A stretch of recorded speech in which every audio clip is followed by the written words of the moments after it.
دوستو یاد رکھنا، تگڑا اور مضبوط جوان پتہ کون ہوتا ہے؟ جس کی نظریں پوری طرح اس کے کنٹرول میں ہوں۔ یہ علامت جوانی ہے۔ جس آدمی کا پوری طرح، دو لوگ دنیا میں کبھی کوئی کارنامہ سر انجام نہیں دے سکتے، ایک جو حرام کھاتا ہو، ایک جس کی نظر ناپاک ہو۔ محمد بن قاسم جب یہاں آئے تھے نا، تو ایک دن بڑے پریشان تھے، تو ایک بزرگ کہنے لگے آپ کیوں پریشان ہیں؟ کہنے لگے راجہ دہر سے مقابلہ ہے اور ہماری فوج تو سندھ کے رستے بھی نہیں جانتی، زبان بھی نہیں جانتی، لڑیں گے کیسے؟ دو چار دن کے بعد ان بزرگوں کی دوبارہ محمد بن قاسم سے ملاقات ہوئی تو بڑے خوش تھے۔ کہا اب آپ کیوں خوش ہیں؟ کہنے لگے وہ میرا مقابلہ نہیں کر سکتا، میں نے تحقیق کر لی ہے۔ کہا کیوں؟ کہنے لگے نظر کا گندہ ہے، اور جو نظر کے گندے ہوتے ہیں وہ میدانوں میں ٹھہرا نہیں کرتے۔ میدان کے لیے نکلنے کے لیے پاک جوانی کی ضرورت ہوتی، تطہیر مزاج ہونا ضروری ہوتا ہے، پاکیزہ افکار اور سچی اور سچی ستھری سوچوں کا ہونا ضروری ہوتا ہے۔ اس لیے فرمایا کہ میرا مقابلہ نہیں کر سکتا۔ حضرت عبداللہ ابن حذافہ کمرے میں تھے، تو وزیر کی بیٹی اندر سجی سنوری پہنچ گئی۔ جیسے ہی آپ نے اس کفر کی چال کو دیکھا تو تیمم کر کے نفل شروع کیے۔ وہ ساری رات بیٹھی رہی، رب کا بندہ ساری رات عبادت کرتا رہا۔ عبادت بڑا سہارا ہے، مصلی بڑا سہارا ہے اللہ کے بندوں۔ صبح دروازہ کھولا، وزیر نے اپنی بچی سے پوچھنا چاہتا تھا رزلٹ کیا نکلا، تو وہ کہنے لگی پیچھے ہٹ جا، اب تیرا میرا تعلق کوئی نہیں، میں نے نبی پاک کا کلمہ پڑھ لیا۔ اس نے کہا میں نے بھی زمانہ دیکھا ہے، پر یہ کیا لوگ ہیں، کستوری کے بنے ہوئے، سندل سے دھلے ہوئے، کہ میں ساری رات کمرے میں رہی اور 100 اور 1000 آدمی جس جوان کا مقابلہ نہ کر سکے، اتنا طاقتور جوان کمرے میں رہا اور اس نے نظر اٹھا کے نہ دیکھا۔ او کچا رنگ للاری والا جڑا چڑھدا تے لیندا رہندا ہے، اے عشق تیرے دا رنگ محمد چڑھیا پھر نہیں لیندا۔ میں کہا ایک دفعہ نظر اٹھا کے نہیں دیکھا، کمال ہو گئی۔ اتنے بڑے لوگ، اتنی بڑی سعادت مندی، فیروز بختی، معاملہ فہمی حد ہو گئی۔ اللہ اکبر۔ دوستو بادشاہ جب پوری طرح ہار گیا نا، اس نے کہا مار دو۔ تیل گرم کیا ایک کڑاہی میں، اور جب آپ کو اس میں ڈالنے لگے تو آپ کی آنکھوں میں آنسو آ گئے۔ بادشاہ کا خیال ہوا شاید نرم ہو گئے ہیں، کہنے لگا روئے کیوں؟ فرمانے لگے سوچتا ہوں جان ہی ایک ہے، کتنا مزہ ہے اس کی راہ میں جان دینے کا، کتنی لذت ہے اس کے نام پر مرنے میں، کتنا لطف ہے۔ جے تو چڑھیا اتے دار بھی نہیں، تے جے تو وکیا عشق بازار بھی نہیں، تے ایڈا سستا سودا پیار بھی نہیں، تے ایڈا سستا لبدا یار بھی نہیں۔ کئی جنگل گانے پیندے نہیں، کئی دوزخ لنگنے پیندے نہیں، جے وہ اس ملوں بھی مل جاوے، ایدوں سستا ہور بپار بھی نہیں۔ تے کچھ سمجھ نہ آوے لوکانوں وہ کادے نال شہید کرے، ڈٹھی یار دے ہاتھ تلوار بھی نہیں، پر او دا خالی جاندہ وار بھی نہیں۔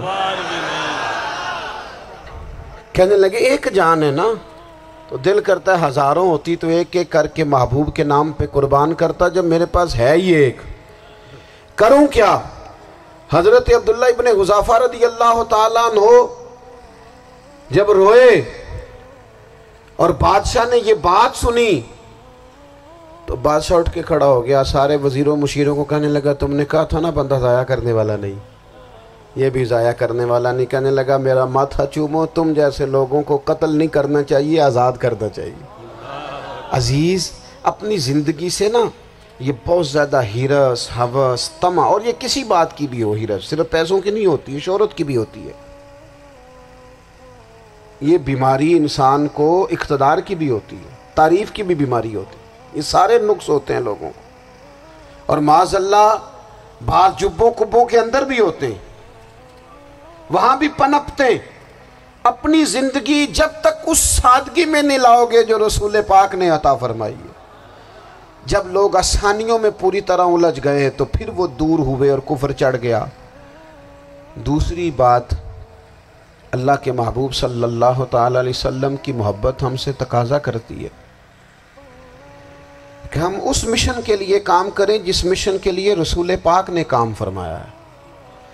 ہم سارے کام بڑی مضبوطی سے، سوچ سمجھ کے، تدبر سے، حکمت سے، تقاضوں کو مد نظر رکھتے ہوئے کرتے ہیں۔ سارے کام، دین کے کام میں ہمارا مزاج نہیں ہوتا۔ او ہو جائے گا جی، آپ بسم اللہ پڑھیں جی، شروع کریں جی۔ آپ تقاضوں کو سمجھیں، چیزوں کو دبائیں نہیں، چیزوں پر غور کریں۔ کسی کے ذہن کی سطح پر سوال ابھرتا ہے، اس کا تسلی بخش جواب دیں۔ اپنی زندگی میں دین کے کام کے لیے اپنے آپ کو وقف کریں، اور دین کے کام کے بہت سارے پہلو ہیں۔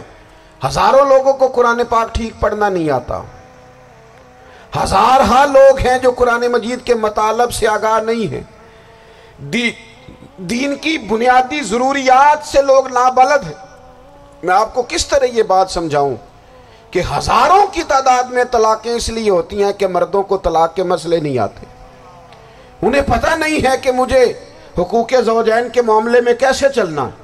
ڈھیر سارے گھروں میں تباہی اس لیے ہے کہ تربیت اولاد کا دینی منہج ہمیں نہیں پتا۔ اپنا حصہ ملائیں دین کے کام میں۔ ایک آدمی کو اگر تو نمازی کرنے میں کامیاب ہو گیا، تیری زندگی بدل گئی۔ وہ دین بیزار لوگ جو ہمارے بیچ بیٹھ کے ہماری نوجوان نسل کو پگڑی اور داڑھی کا نام لے کے بنیادی طور پر دین سے دور کرتے ہیں، ایسے نوجوانوں کو دین کا پیغام محبت دے کر دین کے قریب کرنا ہماری ڈیوٹیوں کا حصہ ہے۔ ہمیں ذمہ داری کا احساس کرنا پڑے گا، ہمیں یہ خاص قدم اٹھانا پڑے گا، توجہ دینی پڑے گی۔ مساجد، مدارس، میں آپ سے عرض کروں، اتنی ڈٹ کے مخالفت ہوتی ہے نا مدرسوں کی، اتنی ڈٹ کے۔ میں ادارہ چلاتا ہوں، اس کے چلانے میں جو مشکلات ہیں وہ تو ہم بتا نہیں سکتے آپ کو، اس لیے کہ میری قوم، میرا اس قوم سے تعلق ہے جو نعت خواں امیر کرنا چاہتی ہے، مدرسے نہیں۔ ہاں، نقیب خطیب پیدا کرنا چاہتی ہے، شعر و شاعری کی زندگی کو پروان چڑھانا چاہتی ہے۔ فقط ہمارا ان لوگوں سے تعلق ہے جو لاکھوں کروڑوں روپیہ محافل پہ لگائیں گے، اور قاری صاحب بیچارے اگر مسجد کا کوئی ہونے والا کام کسی وقت بتا دیں گے تو وہ بڑی مشکل آ جائے گی ان کے لیے۔ یہ کیسے ہو سکتا ہے، آپ نے یہ ڈیوٹی بتا دی۔ مدارس، اور جتنا اہم رول دین کو پھیلانے میں مدارس اسلامیہ کا ہے، اتنی زبردست، لوگوں کا خیال ہوتا ہے میری طرح کے لوگ شاید کام کرتے ہیں، ڈیوٹی کرتے ہیں۔ یہ 10-15 لوگ آپ کو نظر آتے ہیں جو آپ کو کہیں میڈیا پر یا ادھر ادھر ڈیوٹی کرتے، مخلص لوگ اپنی جگہ پہ، وہ بھی بڑا ہی کام کر رہے ہیں، جو میڈیا پہ آ کے بھی اخلاص سے اور درد دل سے کو دین کی، ان کی بھی کسی بات کی حوصلہ شکنی نہیں۔ لیکن ہزارہ اساتذہ جو مدارس میں بیٹھ کے پڑھاتے ہیں، جنہوں نے وہ سارے لوگ تیار، آپ سمجھ نہیں سکتے کتنا بڑا کام۔ حفظ کا استاد جو ہوتا ہے نا، اس کی ڈیوٹی 24 گھنٹے ہوتی ہے، فجر سے پہلے، اور اس نے بچوں کو اٹھانا۔ تنخواہ تو ہم انہیں دینا نہیں نہ چاہتے جی، تنخواہ نہیں دی انہوں نے، ہمیں مولوی امیر نہ ہو جانا۔ مولوی نو تے سوٹ بھی 27ویں والی رات دے عید ہے تاکہ کدھر سوان کے عید والے دن پا نہ لوے، چونکہ 27ویں تو بعد تے درزی پھڑتا ہی کوئی نہیں، کیوں حضرت؟ ایسے ہی ہے نا، اس وقت تو نہیں نہ لیتا۔ تو ہم چاہتے ہیں مولوی ہماری مرضی کے ہماری طرح کا سوٹ نہ پہن لے۔ مدارس کی مضبوطی، آپ یہ دیکھ لیں، یہ صلاح الدین ایوبی کا تعلق بھلا کس چیز سے تھا؟